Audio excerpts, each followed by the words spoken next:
नमस्कार। इग्नो के गणित शिक्षण पाठ्यक्रम संख्या 143 में आप सभी का स्वागत है। मैं JN बालिया, जम्मू केंद्रीय विश्वविद्यालय शैक्षिक अध्ययन विभाग से इस वीडियो के माध्यम से आपसे चर्चा करना चाहूँगा।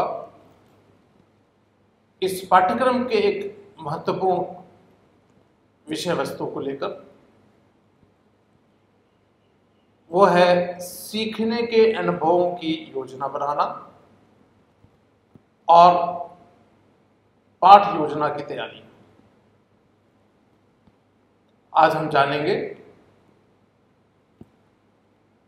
कि एक गणित शिक्षण की व्यवस्था में, अच्छी व्यवस्था में, सुगम व्यवस्था में सीखने के अनुभवों की योजना बनाना क्यों आवश्यक है, योजना कैसे बनाई जाए, और मुख्य रूप से हम चर्चा करेंगे कि एक पाठ योजना की तैयारी कैसे की जाती है। तो इस वीडियो के अध्ययन के पश्चात आप सभी लोग अधिगम अनुभवों की रूपरेखा तैयार कर सकेंगे। हमें आशा है आप एक समुचित पाठ योजना तैयार कर सकेंगे और मुख्य रूप से 5E उपागम पर आधारित पाठ योजना तैयार कर सकेंगे। और मुख्यतः हम 5E उपागम की बात करेंगे। पाठ योजना में विशेष आवश्यकता वाले विद्यार्थियों को उपयुक्त पाठ योजना भी तैयार कर सकेंगे, हमें यह आशा है।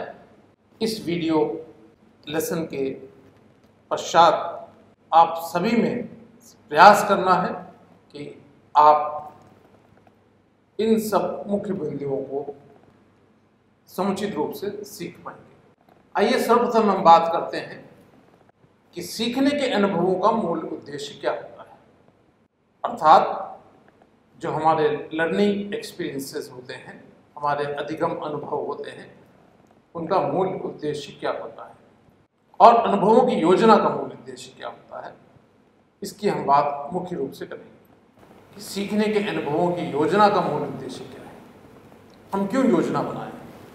इसके पूर्व आप लोगों ने इस पाठ्यक्रम में, गणित शिक्षण के पाठ्यक्रम में ज़रूर सीखा होगा, समझा होगा कि एक अच्छे गणित शिक्षण व्यवस्था के वांछनीय लक्षण क्या होते हैं, वो जान चुके हैं आप। तो हम आगे चर्चा करते हैं कि अच्छे अधिगम अनुभवों की योजना का उद्देश्य क्या होता है। सर्वप्रथम हम बात करते हैं तो एक अच्छे अधिगम अनुभव की योजना बनाने का प्रमुख उद्देश्य, हम कोशिश करते हैं, प्रयास करते हैं कि हम अधिकतम अधिगम को संभव करें, अर्थात मैक्सिमाइजेशन ऑफ लर्निंग मैक्सिमम हो। हमारी जो भी शिक्षण व्यवस्था होती है, और ख़ास तरह से हम गणित शिक्षण की बात कर रहे हैं, क्या हम योजना इसलिए बनाते हैं। योजना बनाने से हम समय, जो हमारे उपलब्ध समय है, उपलब्ध संसाधन है, उपलब्ध वातावरण है, उपलब्ध प्रणालियाँ हैं, विधियाँ हैं, इन सभी का समुचित प्रयोग करें, इसलिए हम योजना बनाते हैं। दूसरा उद्देश्य बहुत महत्वपूर्ण है कि अधिगम अनुभवों की योजना बनाने से जो अंतर्क्रिया है विद्यार्थियों की, उसकी सोच के स्तर में वृद्धि भी हम कर सकते हैं। वो तो हमारी हर शिक्षण व्यवस्था का एक मूल उद्देश्य होता है और योजना बनाने का मुख्य उद्देश्य ये होता है। और एक और मूल उद्देश्य बहुत महत्वपूर्ण है कि हम जो हमारे सीखने के जो अनुभव हैं, हमारे जो लर्निंग एक्सपीरियंसेस हैं, इसकी रूपरेखा कक्षा में जो शिक्षक है, जो शिक्षार्थी हैं, जो विद्यार्थी हैं, उनके बीच में जो उनके जो मध्य एक सामाजिक संज्ञानात्मक अंतर्क्रिया है, उसको भी उसकी वृद्धि करें, ये बहुत महत्वपूर्ण है, उसको आगे बढ़ाने में बहुत ही सहायक है। तो ये हमारे मुख्य उद्देश्य हैं। हमारी योजनाओं के कुछ और भी उद्देश्य हैं कि हमारी किसी भी अधिगम अनुभव कि हम जो योजना बनाते हैं, वास्तविक योजना बनाते हैं, शिक्षण योजना बनाते हैं, तो उसमें समग्र रूप से संचालित होने में भी वो प्रभावी होती है। समग्रता लाने के लिए हम समग्र रूप में एक शिक्षण व्यवस्था को लेकर चले, इसलिए उसकी योजना बनाना बहुत आवश्यक है। और इसमें हम एक विशिष्ट इकाई का चयन करते हैं, एक प्रकरण का चयन करते हैं, अधिगम गतिविधियों का चयन करते हैं, क्रमबद्धता के अनुसार उसको लाते हैं, और उसमें हम 3 स्तरों पर उसका एक प्रकरण को बनाते हैं। आप सब जानते हैं इस बारे में कि गतिविधि का प्रारंभ कैसे हो, फिर गतिविधियों का प्रयोग में लाना कैसे हो, उसका अनुप्रयोग कैसे हो, उसका सृजनात्मक गतिविधियां कैसे हो, ये भी हम जानने की कोशिश करते हैं। योजना तभी बनाई जाती है, योजना इसीलिए बनाई जाती है। और हमारी निष्कर्ष गतिविधियां क्या होंगी, हमारे निष्कर्ष क्या निकलेंगे, हमारे उससे संबंधित गतिविधियां क्या होंगी, ये भी बहुत आवश्यक है। तो सीखने के जो अनुभव हैं उनकी योजना से विद्यार्थियों में तुलना, विद्यार्थियों में सामान्यीकरण, विद्यार्थियों में तर्क इत्यादि विकास करने में भी सहायक होता है। इसलिए हम लोग सीखने के अनुभवों की योजना बनाते हैं। हम सबको ये समझना पड़ेगा कि गणित शिक्षण की व्यवस्था की योजना बनाना हमारे लिए बहुत महत्वपूर्ण है। हम इससे पहले चर्चा कर चुके हैं कि जब हम योजना बनाने की बात करते हैं तो हम मुख्यतः 3 तरह की योजनाएं बनाते हैं: वार्षिक स्तर पर, इकाई स्तर पर और पाठ स्तर पर। यानी नियमित योजना जिसको हम लोग बोलते हैं, डेली लेसन प्लान जिसको बोलते हैं, नैतिक जो हमारे एक दैनिक जिसको हम योजना बोलते हैं, दैनिक पाठ योजना, डेली लेसन प्लान। तो एक हमारा एनुअल लेसन प्लान यानी वार्षिक योजना होती है, एक इकाई योजना होती है जिसकी हम चर्चा इससे पहले वाले मॉड्यूल्स में कर चुके हैं।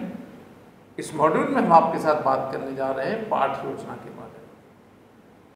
शिक्षकों, पाठ योजना आप सब समझते हैं, जिसको हम दैनिक पाठ योजना बोलते हैं।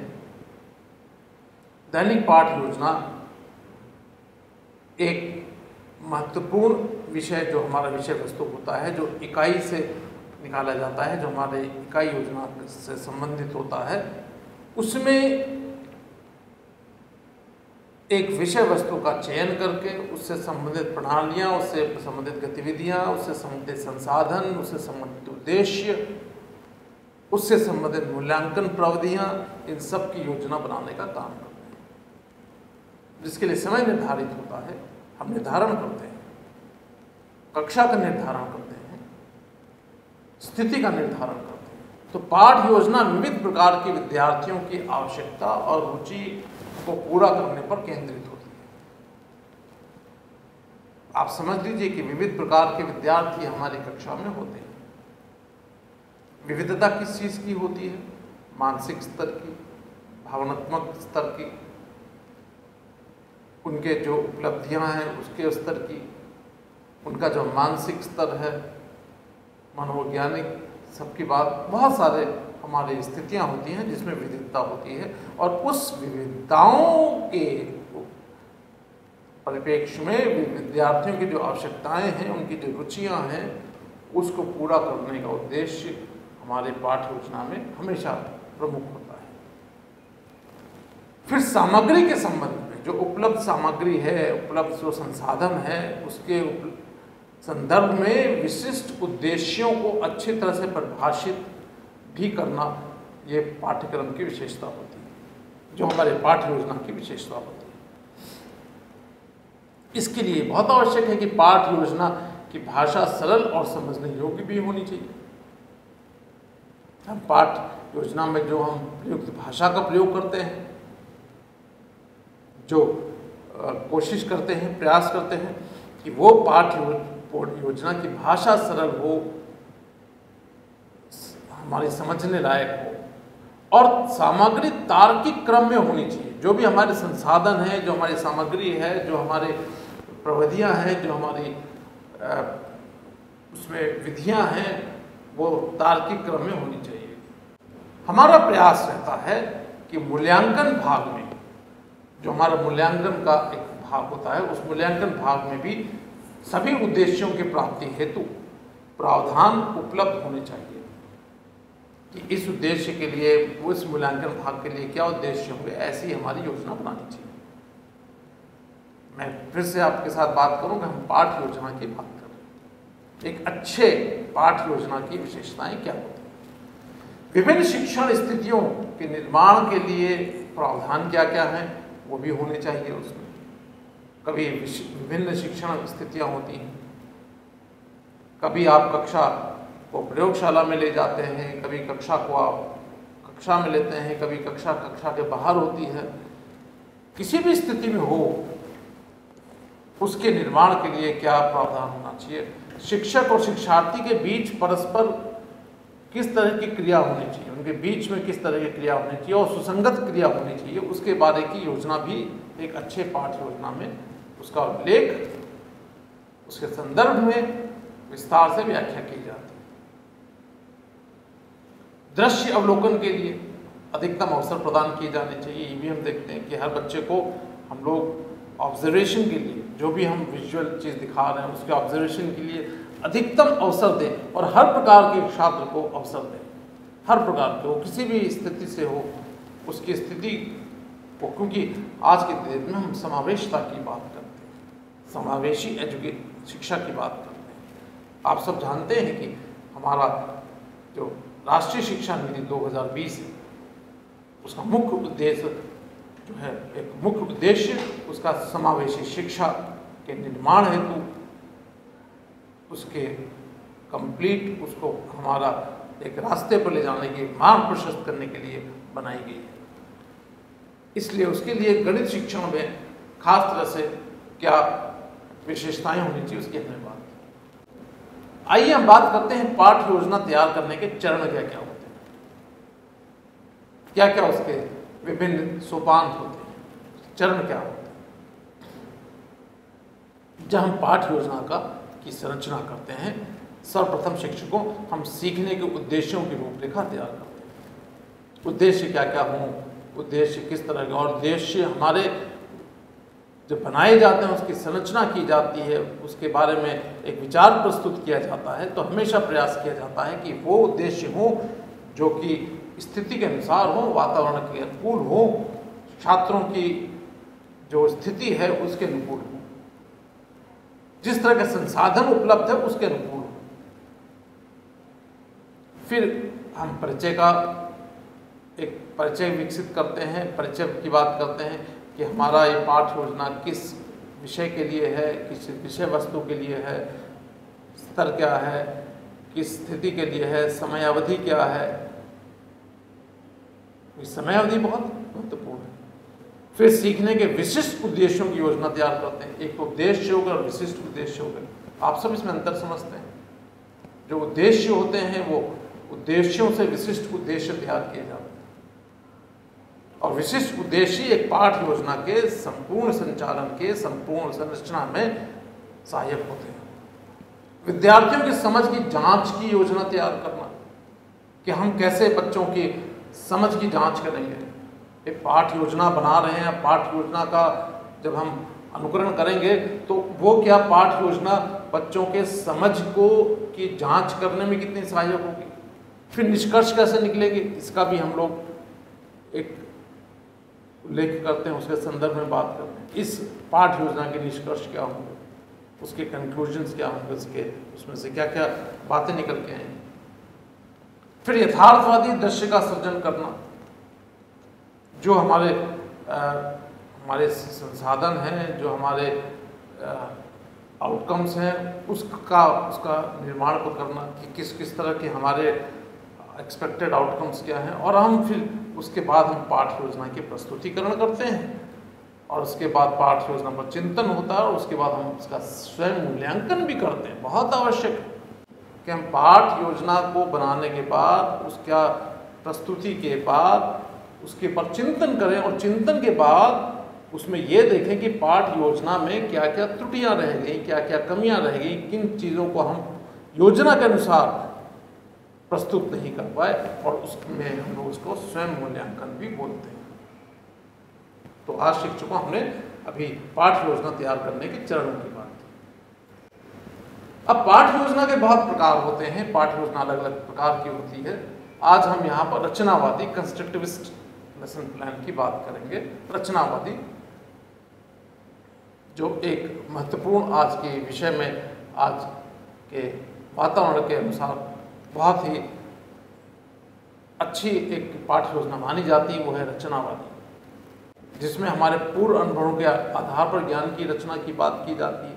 अधिकरण प्रक्रिया में विद्यार्थियों का आपस में सहयोग कैसा हो, उसकी बात की जाती है। चिंता को, थिंकिंग को, चिंतन को उपयुक्त स्थान, चिंतन को उपयुक्त स्थान दिया जाता है, चिंतन को, थिंकिंग को।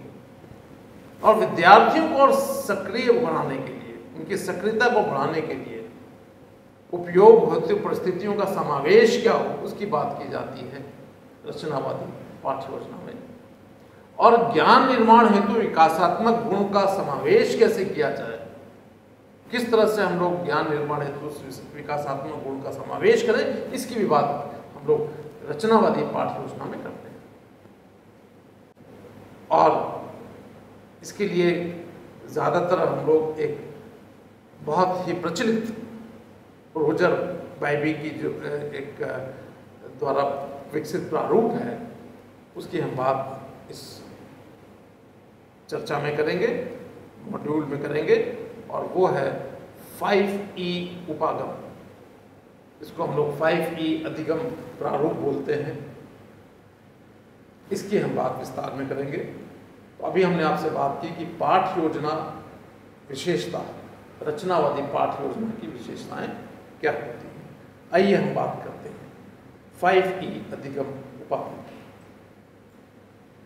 5E अधिगम उपागम जो एक अधिगम प्रक्रिया है, अधिगम पाठ योजना है, उसका प्रारूप जब हम 5E की बात करते हैं तो इसमें बहुत प्रचलित है। चाहे वो किसी भी तरह का वातावरण हो, उसमें ये बहुत प्रचलित पाठ योजना मानी जाती है, जिसमें हम लोग इंगेज होने की बात करते हैं, एक्सप्लोर करने की बात करते हैं, छात्रों को अवसर देते हैं कि वो उसको इंगेज हो जाए, वो कैसे उसको एक्सप्लोर करें, बच्चे एक्सप्लेन कैसे करें, फिर एलॉबरेट कैसे करें और इवैल्यूएट कैसे करें, इन सब चीज़ों की बात की जाती है। यानी संलग्नता की बात की जाती है, अन्वेषण कैसे करें, वो वर्णन कैसे करें, विस्तृत रूप में उसकी व्याख्या कैसे करेगा छात्र, और मूल्यांकन कैसे होगा, अपना मूल्यांकन भी कैसे होगा, इन सब की बात 5E के प्रारूप में की जाती है। आज के वातावरण में 5E का जो अधिगम है, जो 5E का जो प्रारूप है, बहुत प्रचलित है, और जिसके अंतर्गत हम लोग रचनावादी पाठ योजना की बात करते हैं। और इस प्रारूप में जो एक बहुत प्रभावशील बिंदु है, वो है छात्रों की समावेशता। हर छात्र क्लास में, कोई भी छात्र छात्रा हो, वो क्लास में उतना ही महत्वपूर्ण है जितने बाकी सभी छात्र। हर छात्र की एक महत्व है, चाहे वो किसी भी मानसिक स्तर का हो, किसी भावात्मक स्थिति का हो, या किसी भी एक स्थिति में हो, उसका अपना क्या इन्वॉल्वमेंट हो, क्या एंगेजमेंट हो, एक्सप्लोर कैसे करे, एक्सप्लेन कैसे करे, इलॉबरेट कैसे करे, इवैल्यूएट कैसे करे। इसके अधिगम के प्रारूप जो हमने अभी बात की, चलिए संक्षिप्त में इसका वर्णन करते हैं। इसमें जो पहला हमने आपको बताया वो संलग्नता की बात की। इसमें विद्यार्थियों का ध्यानाकर्षण कैसे किया जाए, उनके सोच में बढ़ावा कैसे दिया जाए, पूर्ण ज्ञान तक कैसे पहुंचाया जाए, ये संलग्नता बहुत महत्वपूर्ण है।